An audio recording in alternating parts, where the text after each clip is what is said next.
अजीज बहनों और भाइयों, मसीही तालीमात और हकायक पर मबनी प्रोग्राम क्लियर कट के साथ आपका मेजबान अनवर जावेद हाजिर खिदमत है। हमारी आज की गुफ्तगू का मौजू है खुदाम यीशु मसीह की आमद सानी। हम खुदाम यीशु मसीह की आमद सानी के बारे में अपने दोस्तों से बात करेंगे जो आज हमारे स्टूडियोज में मौजूद हैं। और इससे पहले कि मैं उनका तारुफ कराऊं, मैं आपके साथ एक हवाला पढ़ना चाहता हूं। पहला थस्सलुनीकियों और उसका 4वां बाब है और उसकी 13वीं आयत में यूं कलाम कहता है, ऐ भाइयों, हम नहीं चाहते कि जो सोते हैं उनकी बाबत तुम नावाकिफ रहो, ताकि औरों की मानित जो नाउमीद हैं गम न करो। क्योंकि जब हमें यह यकीन है कि यीशु मर गया और जी उठा, तो उसी तरह खुदा उनको भी जो सो गए हैं यीशु के वसीला से उसी के साथ ले आएगा। चुनाचे हम तुमसे खुदावंद के कलाम के मुताबिक कहते हैं कि हम जो जिंदा हैं और खुदावंद के आने तक बाकी रहेंगे, सोए हुओं से हरगिज आगे ना बढ़ेंगे। क्योंकि खुदावंद खुद आसमान से ललकार और मुकर्रब फरिश्ता की आवाज और खुदा के नरसिंगे के साथ उतर आएगा, और पहले तो वो जो मसीह में मुए जी उठेंगे, फिर हम जो जिंदा बाकी होंगे उनके साथ बादलों पर उठाए जाएंगे, ताकि हवा में खुदावंद का इस्तकबाल करें, और इसी तरह हमेशा खुदा के साथ रहेंगे। बस तुम इन बातों से एक दूसरे को तसल्ली दिया करो। ये खूबसूरत हवाला कलाम हमें खुदावंद की दूसरी आमद के मुतालिक बयान करता है कि मुकद्दिसीन किस तरह से खुदावंद यीशु के साथ बादलों पर उठाए जाएंगे और फिर हमेशा हमेशा उसके साथ रहेंगे। और इन्हीं बातों में खुदावंद ने हमारे लिए तसल्ली की बात रखी है, और बाइबल मुकद्दस जैसे फरमाती है कि इन बातों से एक दूसरे को तसल्ली दिया करो। तो मैं अपने मेहमानों से आपका तारुफ कराना चाहता हूं। आज हमारे साथ स्टूडियोज में मौजूद हैं वाकई से तशरीफ लाए हुए हमारे दोस्त, हमारे पासबान पास्टर शमौन गिल। पास्टर साहब, आपका बहुत शुक्रिया, आपको खुशामदीद। और इसी तरह उनके साथ तशरीफ फरमा हैं पास्टर अकमल मसीह जो सरगोदा से तशरीफ लाए हैं। आपको हम वेलकम करते हैं। शुक्रिया। और इस मौजू के बारे में मैं अपने मेहमानों से पूछना चाहूंगा, पास्टर शमौन साहब, अगर आप इसके बारे में बताना चाहें हमारे नाजरीन को कि खुदावंद यीशु मसीह की ये दूसरी आमद है क्या, और अगर ये दूसरी है तो पहली और फिर तीसरी आमद कौन सी है? कलाम मुकद्दस हमें खुदावंद यीशु मसीह की 3 आमदों के बारे में बताता है, और उनमें से पहली आमद जो है वो हो चुकी है, और जिसमें खुदावंद यीशु मसीह अपने लोगों को निजात देने के लिए आया था। जी हाँ। दूसरी आमद में, यानी आप कहते हैं कि वो मत्ती की इंजील में जो खुदावंद यीशु मसीह की आमद है, बतौर बच्चा वहां पर वो मुजस्सम होकर इंसान बनकर आए और फिर उन्होंने जिंदगी गुजारी यहाँ पर जमीनी, और उसके बाद उन्होंने मौत के जरिया से इंसान को जो नजात दी, तो ये उनकी पहली आमद है। जी। दूसरी आमद में वो अपने दुल्हन को लेने के लिए बादलों तक आएंगे, और वो उन लोगों को ले जाएंगे जिन लोगों के लिए वो पहली आमद में आए थे निजात देने के लिए, उन्हीं लोगों को वो बादलों पर उठाएंगे। जी हाँ। और इसके बाद तीसरी आमद में वो उन्हीं लोगों को साथ लेकर 1000 साल बादशाहत करने के लिए आएंगे। लेकिन तीसरी आमद में एक और भी खास इवेंट है जो वो करने के लिए कि वो बतौर बादशाह जब दुनिया में आएंगे तो उसके साथ वो अदालत भी लगाएंगे। यस। तो लेकिन बहुत सारे लोग, फास्ट अकमल साहब, बहुत सारे ऐसे लोग इन तीनों वाकयात के बारे में वो श्योर नहीं है या इनको मिक्स कर बैठते हैं। पहली आमद से तो कोई मुनहरिफ नहीं है, उसको तो सब समझते हैं कि वो खुदा यीशु मसीह की पहली आमद क्या है, बतौर नजात दहिंदा यानी इब्ने आदम के तौर पर जो उनकी पहली आमद। लेकिन दूसरी आमद जो बतौर इब्ने खुदा है, और उसके बाद तीसरी आमद जो बतौर इब्ने दाऊद है, ये दोनों जो आमद खुदा यीशु मसीह की है, इनको लोग मिक्स कर बैठते हैं। ब्रदर, आप जानते हैं कि मत्ती की इंजील के 24वें बाब के अंदर जी एक दफा का जिक्र है कि यीशु जैतून के पहाड़ पर बैठा था। जी। और उसके शिगिर्द अलग उसके पास गए और उससे सवाल करने लगे और कहने लगे, हमें बता कि ये बातें कब, तेरे आने और दुनिया के आखिर होने का निशान क्या होगा।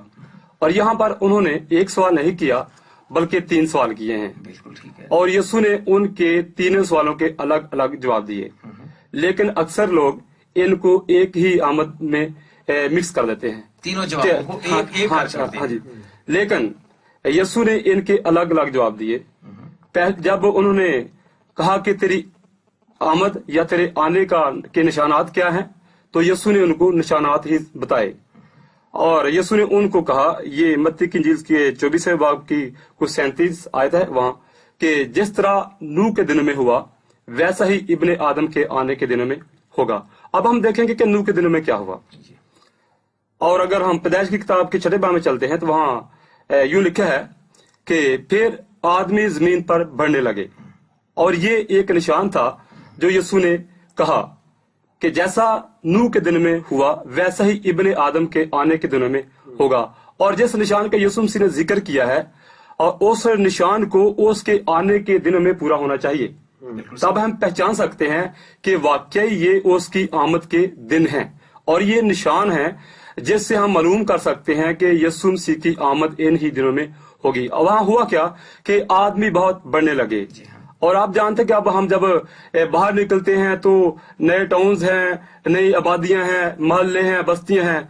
ये सब कुछ जो हाउस प्लानिंग है, ये इसलिए कि जब लोग बढ़ जाते हैं और उनको घर की जरूरत होती है और उनके लिए नए घर बनाए जाते हैं। और ये सारी बातें इस बात का सबूत है कि लोग बढ़ रहे हैं। और एक और बात भी तो है ना इसमें कि लोग बढ़ रहे हैं, लेकिन लोग बढ़ने के साथ साथ क्या है, वो कलाम जैसे नूह मनादी करता रहा, नूह लोगों को तैयार करता रहा कि इस कश्ती में दाखिल हो जाओ, कश्ती में दाखिल हो जाओ, जमीन पर बड़ा तूफान आने वाला है। लेकिन लोगों ने सुनी अनसुनी कर दी। हाँ जी। और बल्कि बाइबल यूं कहती है कि लोगों ने अपना तरीका बिगाड़ लिया था। और जब लोग अपना तरीका बिगाड़ लें तो उसके बाद क्या है, उसके बाद आगे जाकर अदालत का होना शुरू हो जाता है। लेकिन अदालत होने से पहले कश्ती उठा ली जाएगी।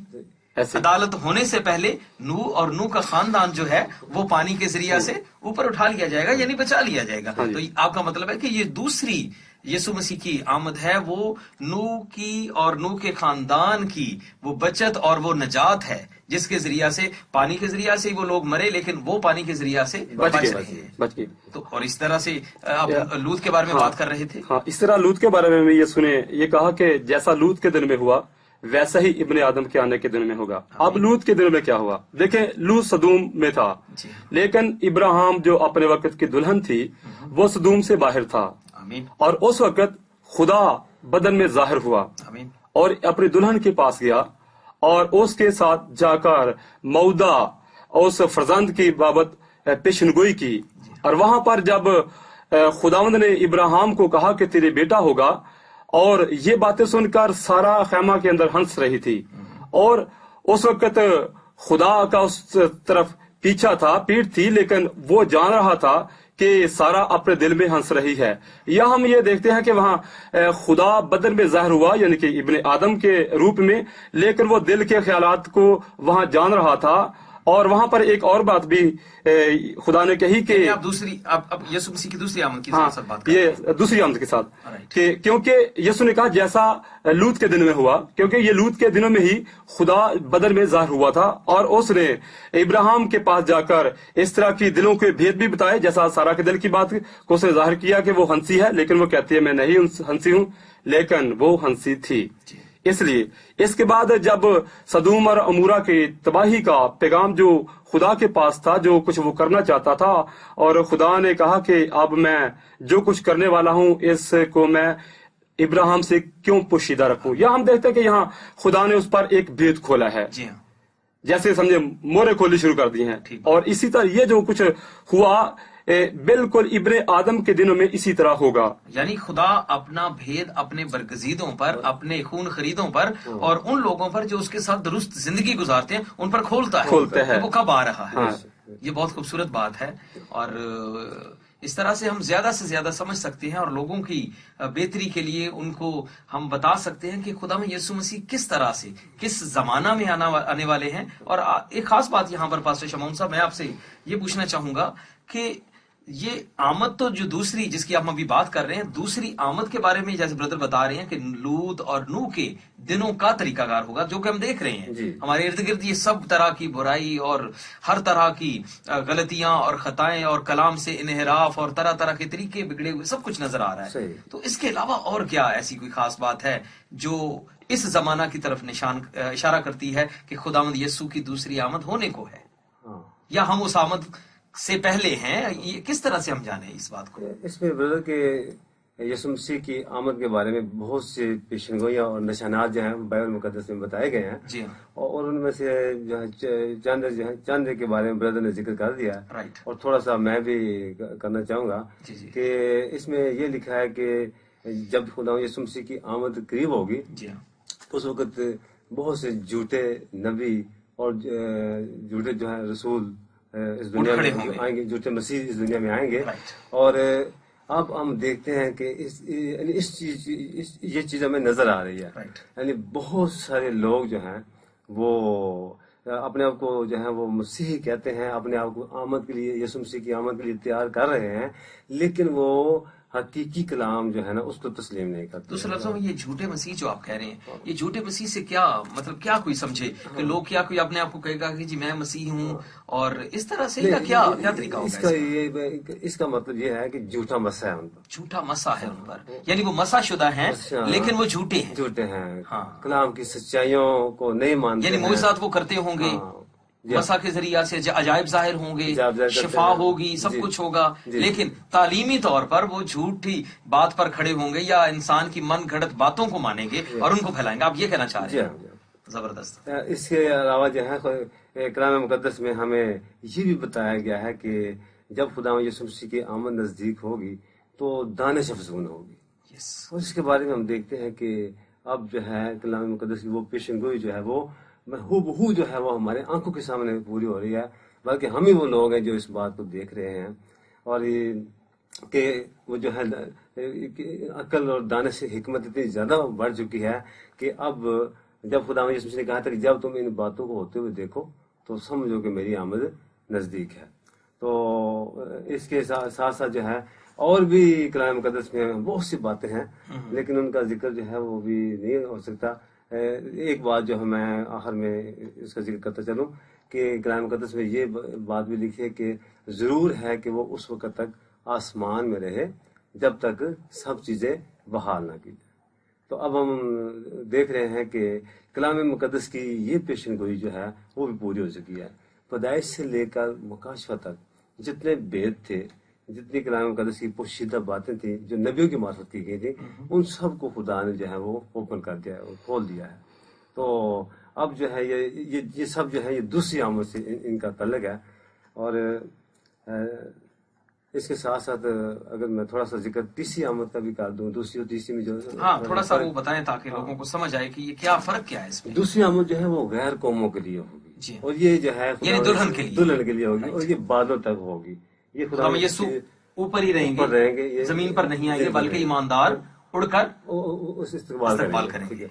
اور تیسری آمد جو ہے وہ ہے بنی اسرائیل کے لیے، اور جو ہے جو دلہن کے لوگ اٹھائے گئے ہیں نا، یہ بھی خدا یسوع مسیح کے ساتھ ہی وہاں پر آئیں گے جب خدا یسوع مسیح بادشاہی کرنے کے لیے آئیں گے۔ اور یہ ان دونوں میں فرق ہے کہ دوسری آمد جو ہے غیر قوموں کے لیے ہے، اور تیسری آمد جو ہے وہ بنی اسرائیل کے لیے۔ جیسے ابھی بائبل مقدس میں میں نے حوالوں کی بات کر رہے ہیں، تو بعض لوگ یہ سمجھتے ہیں کہ لکھا ہوا ہے کہ وہ بھی اسے دیکھیں گے جنہوں نے اسے چھیدا تھا۔ جی، اب یہ دوسری آمد ہے یا یہ تیسری آمد ہے؟ یہ تیسری آمد ہے، کیونکہ بنی اسرائیل انہوں نے چھیدا تھا، بنی اسرائیل نے چھیدا تھا، اور یہ بنی اسرائیل جو اسے دیکھیں گے، کیونکہ دوسری آمد تو غیر قوموں کی کلیسیا کے لیے ہے، دلہن کے لیے۔ ہاں جی، اور وہ عام لوگ اسے نہیں دیکھیں گے، وہ صرف دلہن جو ہے وہ ان کے ساتھ ملاپ کرے گی۔ اسے ہم کہتے ہیں کہ نادیدنی ملاپ، یہ نادیدنی ملاپ، اور یہ پوشیدہ آمد ہے جس میں صرف دلہا اور دلہن کو پتا چلے گا۔ لیکن ساتھ ساتھ ایک اور بات بھی تو ہے کہ جب دلہا دلہن کو لینے کے لیے آ رہا ہے تو دلہن کو کیسا ہونا چاہیے؟ یعنی ہم تو ایسے ہی سمجھتے ہیں کہ یہ جتنی بھی کلیسیاں جو خداوند یسوع کو اس پر ایمان رکھتی ہیں اور بائبل مقدس کی تعلیمات کو پڑھتی ہیں، یا گرجا گھروں میں جو باتیں ہوتی ہیں، عام لوگوں کا یہی خیال ہے کہ وہ سب کے سب آسمان پر چلے جائیں گے۔ کیا ایسا ہی ہوگا بھائی اکمل؟ آپ کیا بتائیں گے اس کے بارے میں؟ ایسا تو نہیں ہو سکتا کہ سب کے سب آسمان پر چلیں گے، یا ایسا ہی ہوگا؟